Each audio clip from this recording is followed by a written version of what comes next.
Brian actually lived next door to this house, and this house behind me was Brian's project. He was working on fixing it up and restoring it. And when this happened to Brian, when he got murdered, my mom couldn't really keep up with it, and we had so many things to worry about that she decided to donate this house to Habitat for Humanity. Brian Thompson was good at building, fixing things, and he loved his family. He definitely was a family man, and he loved all the kids. He loved his community. He definitely was a hard worker. Lower Price Hill is where Brian lived on Store Street, and the community he loved is also where he died. Not only are Brian's mother and siblings hurting, but his kids have had to grow up without their dad. It's been 9 years. Mackenzie was 7 months old the day that it happened. She's 9 years old now. Brian was 9. His son was 9 years old. He actually just turned 18. It's an everyday struggle for our whole family, not just me.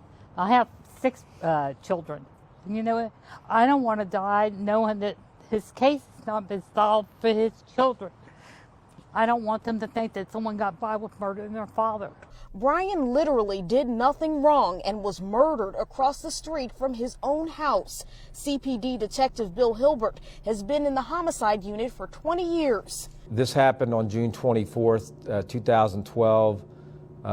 We had a report of 2 people shot that survived and 1 person deceased at the scene. And Hilbert remembers the details like it was yesterday. Through the course of the investigation, which it was extremely complicated because there was many moving parts to it, there was a crap game going on down here at the corner. So we had 2 people that robbed a crap game, nothing to do with our homicide. We had 2 people that came down and shot up the crap game, injuring 2 people, sending them to the hospital. And when they fled the scene, Brian Thompson was in his vehicle driving in a direction toward the middle of the street, where toward the end of the block, and he was actually directly across from his residence. He, right when he heard the shooting, he advised his family, got them all inside. We believe that the 2 shooters approached the car.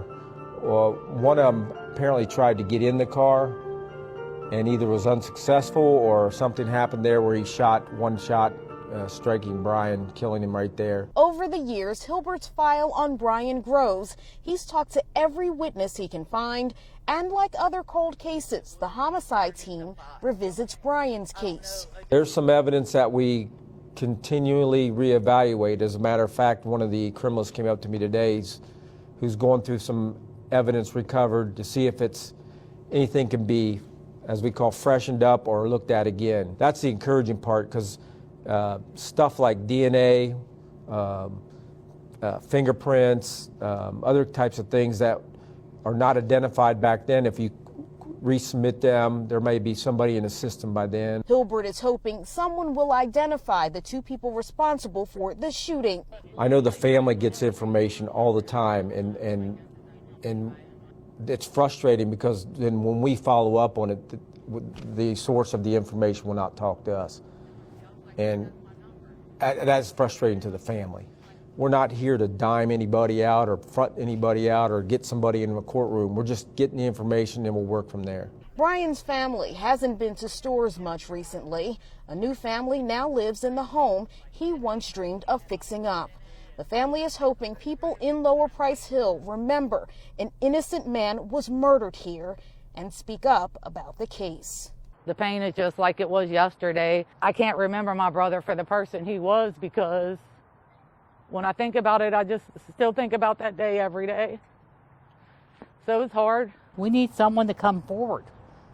If you see something, say something.